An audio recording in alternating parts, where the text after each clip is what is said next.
everybody, I'm Mario Linares and I'm broadcasting from the island of Crete in Greece, where I have the pleasure of talking to Davis Joseph here from the Out of the Blue Resort, where SIPS, the largest event on sustainability based on science and technology, has just finished. And Davis was one of the highlights of the event with a brilliant lecture about discovery that has been on study for various years, and it seems that you've done a great discovery by yourself. Let us know exactly. First, tell us what was the research and how did you come up with such a brilliant solution that was overlooked previously? So what I did was I wanted to go into cancer research initially because of the health situation with my mother. So I signed up to Montreal's Cancer Institute, and there I started to research translational control. Translational control is the study of the mechanisms which control protein production in the human body and the mammalian bodies in general. And during my research, I discovered that in one protein, 4-EBP2, there is a chemical reaction called DEAMIDATION. And this chemical reaction completely changes the production of proteins inside the brain. And I saw that apparently this chemical reaction could, understanding this chemical reaction could pave the way to developing drugs and effective treatments against many neurodegenerative diseases. Therefore, I focused my research on that specific aspect of my field. And the problem with this chemical reaction was that you had all the top experts in the field around the world researching why this specific chemical reaction happens only in the brain. You can find this protein anywhere, in your hand, in your legs, etc., etc. But the chemical reaction is only happening in the brain and the rest of the nervous system. Neurons, we call them. Neurons are the cells in the nerves. And whereas when it's found in the cells of the liver, nothing's happening. So there were various theories that people proposed. One of the researchers was saying she was convinced that it's happening because the brain is more alkaline. Alkaline meaning the pH is higher, and that's why it's happening in the brain. Well, I did a quick study, and I studied fairly briefly, and I found that actually the pH is more acidic in the brain. Wow! So it was you just got a breakthrough, like quite on the other way. On the opposite direction. Yeah, I read thoroughly, and I found that in previous studies it showed that the pH was actually more acidic in the brain. So she was not correct in that sense. And then another person proposed that it's happening only in the brain because it's in the brain the cells don't divide.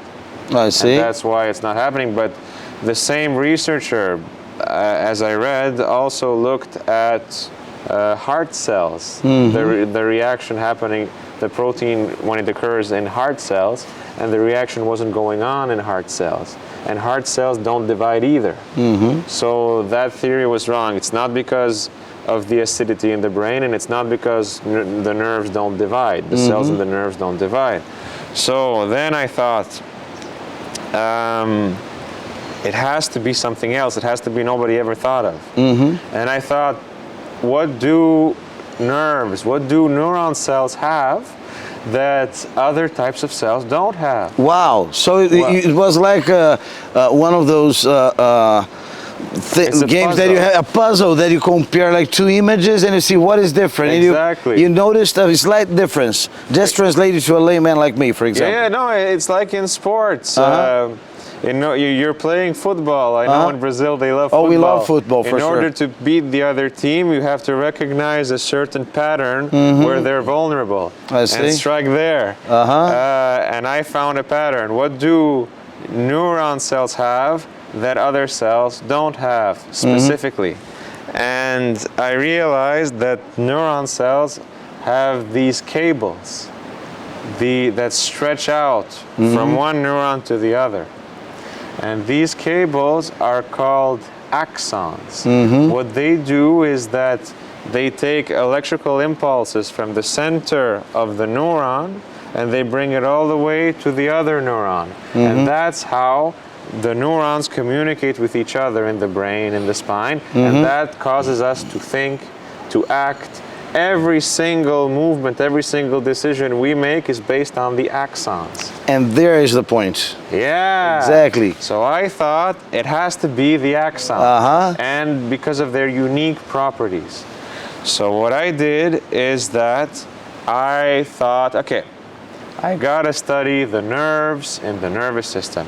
But the nerves in the brain specifically are a mess. Even in the spinal cord, you have bundles of them going one way, the other way. It's almost impossible to isolate them. This in a normal situation. Yeah. Or in cancer cells. No, in every single In every single human. 100% healthy person would be like that. Very. Everybody. Everybody. Okay. The nerves are in a bundle everywhere, so they're almost impossible to isolate. So I thought, okay, I need to look at the brain and I need to find a nerve that I can isolate and study specifically. And then if I can find a pattern there, I can extrapolate and generalize to the other neurons in the brain. Okay. Because the properties of neurons, of nerves in the central nervous system, the brain and the spinal cord. When I say central nervous system, it's the brain and the spinal cord. Their properties are almost identical. Okay. In almost every sense. And what I did is I found, based on my research, that there's one nerve that's part of the brain. Okay. That is not easily isolatable, but isolatable. The optic nerve. Okay. That allows us to see. So the optic nerve and the retina. The retina is the part of your eye that is in the back, that captures the light, sends it through the optic nerve into the brain, and this allows you to interpret what you see. Okay. The light hits the retina. The retina sends an electrical impulse through the optic nerve, all the way to the diencephalon in the brain, and then your brain is able to analyze what you see. Okay. And because of your visual cortex.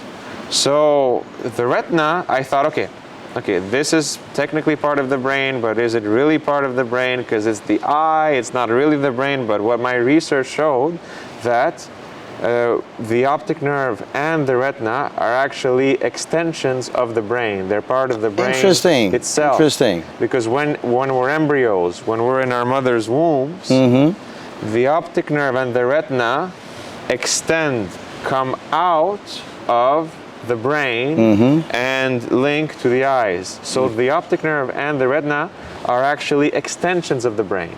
They are part of the brain itself. When you look at their structures and what they're made of, it's exactly the same composition as every other nerve in the brain. Interesting, very interesting. So the retina is a part of the brain, the optic nerve is a part of the brain, and specifically an extension of the diencephalon, a region which is part of the midbrain. And then what I did is I isolated the optic nerve and I isolated the retina via dissection. Very good.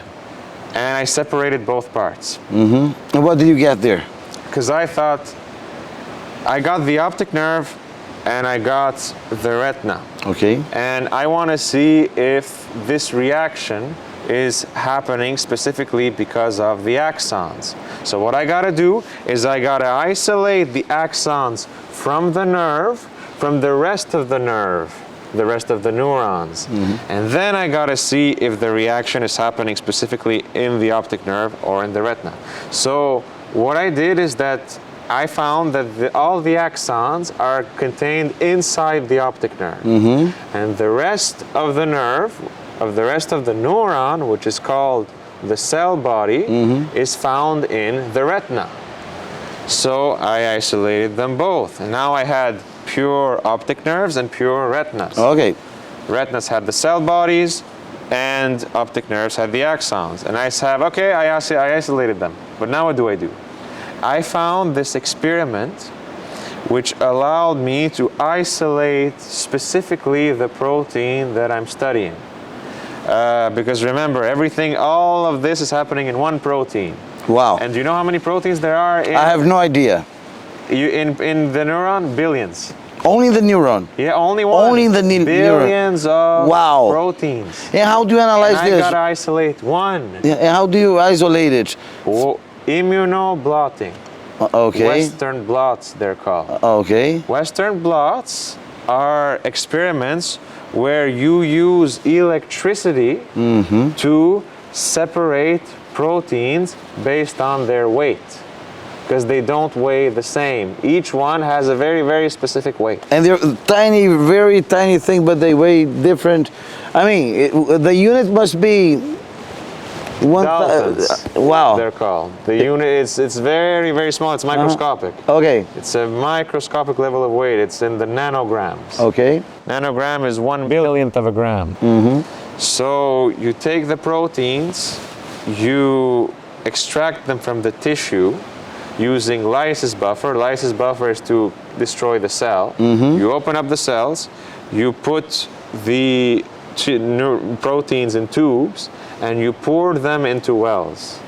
And then, after they're poured into well, you turn on the current.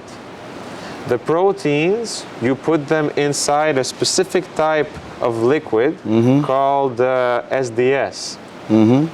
SDS gives all the proteins the same charge. You want to make them all negative. And then, when you turn on the current, the proteins are going to start migrating because you made them all negatively charged. So right? they're attracted by the positive charge. Exactly. Okay. So you make them migrate throughout a gel. But since they don't weigh the same, they're not going to migrate at the same speed. Very interesting. The lightest ones, the smallest ones, are going to migrate faster through the gel than the heaviest ones. Because of the resistance, they will have less resistance. The fatter ones are going to hit the different compartments of the gel and migrate more slowly, whereas the smaller ones, the ones that weigh less, are going to go through the gel a lot more quickly. Very, very like interesting. that, I can isolate them all. So my protein weighs 12 kilodaltons. It's a very small protein. It migrates fast. I managed to isolate it. Okay, so I isolated it based on weight, but now how do I see it? What I used antibodies. Okay. Antibodies, they bind very specifically to the protein. I used an antibody that specifically binds to my protein called 4-EBP2, and it bound. But then what do? Because, okay, it bound, but how do I see it?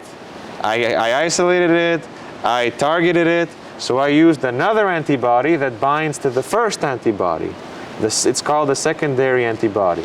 What is special about the secondary antibody is that it shines. Wow. To the secondary. So you can really see it. Yeah, you. An electronic microscope, for example. No, not even. You link it to something that a molecule that produces chemoluminescence. So chemoluminescence, what it is essentially, is that when you expose it to a chemical called enhanced chemoluminescence, when you expose it to an enhanced chemoluminescence product, you can see the protein. You can see the protein. So I put the secondary antibody, I dipped it into the enhanced chemoluminescence product, and then I took the gel, I took the membrane I got from the gel, and I pasted it on an X-ray film. The X-ray film what it does is that it takes exactly what you get on the membrane and it superimposes the result. Okay. So after I took the gel, I got my membrane from the gel, I dipped it into chemoluminescence products, and then I pasted it on an X-ray film. And then I could see the protein. Wow. The protein is separated into 3 parts, 3 bands. Because remember when I dipped it in the well? When I dipped it in the well, it created a big stack like this. Okay. And this stack produced bands as it went through the gel. It had a shape like this, a rectangular shape. Interesting. And the rectangular shape was separated into 3 parts. I saw 3 bands, 1, 2, 3. And I thought to myself, what are these 3 bands? I kept researching and I looked at a previous study from 2010 that showed that the 3 bands are all from the same protein. But the key here was that the top band is the protein where the chemical reaction happened at a rate of 100%. Wow. And then the middle band was a partial reaction. The chemical reaction happened only partially. And the bottom band was the protein where the reaction didn't happen at all. And which one was of your interest? So when I looked at the 3 bands, the interest for me was the ratio between the top band and the bottom band. Wow. And then I can calculate based on that ratio what specific portion of all the proteins, of all the 40BP2 proteins underwent the reaction. And I invented this ratio. This is a ratio I invented, the deamidation ratio. I took the band intensity, the number of pixels on the top band, and I divided it by the number of pixels on the bottom band that I got.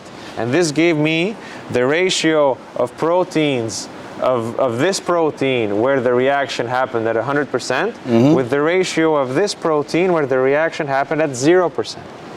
And one thing about this, that based on this that I said, that you make it sound simple, you make it sound like second or third grade science.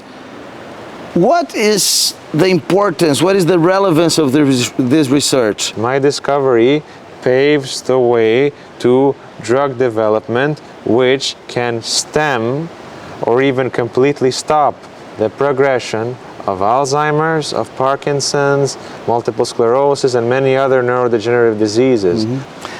Now let me ask you a question before you finish. How old are you? I'm 24 and I did this when I was 23. Wow. Yeah. Congratulations. Thanks. I mean, finding such, I'm going to be very honest, if somebody asks me to reproduce what you're saying, it's going to be totally impossible. Thanks. And you speak as if it were like, I don't know, second grade science. You make it sound so easy.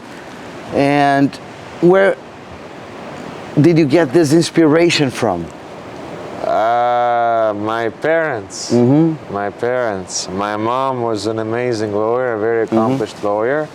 She top of her field. She got a medal for best law student in the country.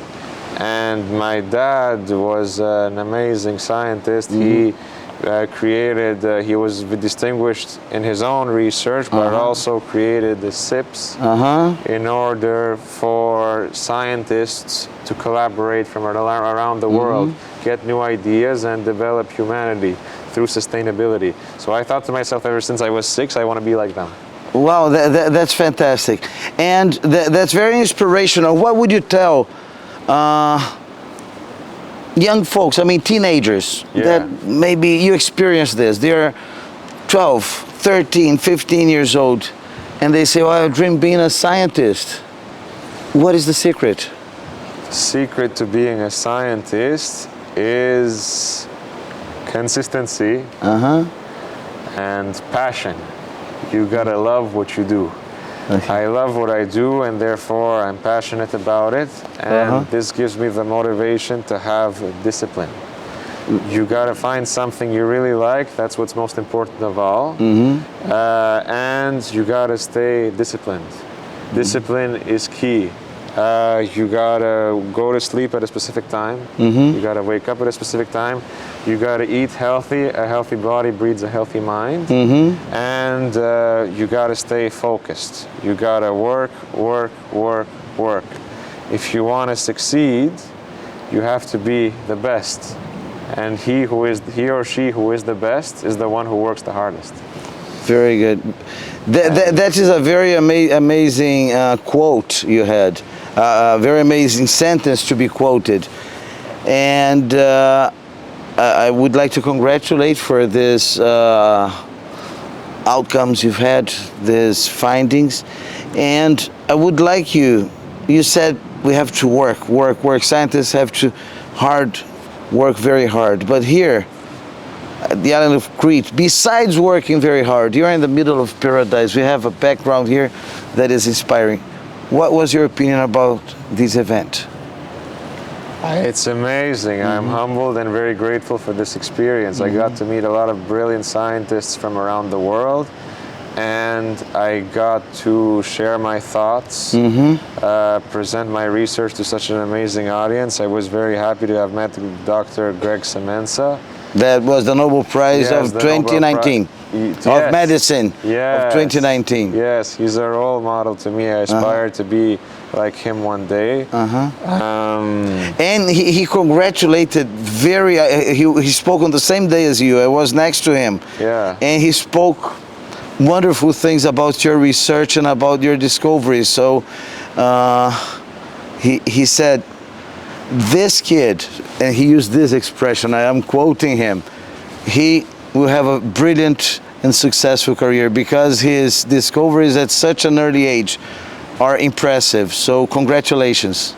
Thank you so much for telling me that. I'm so happy.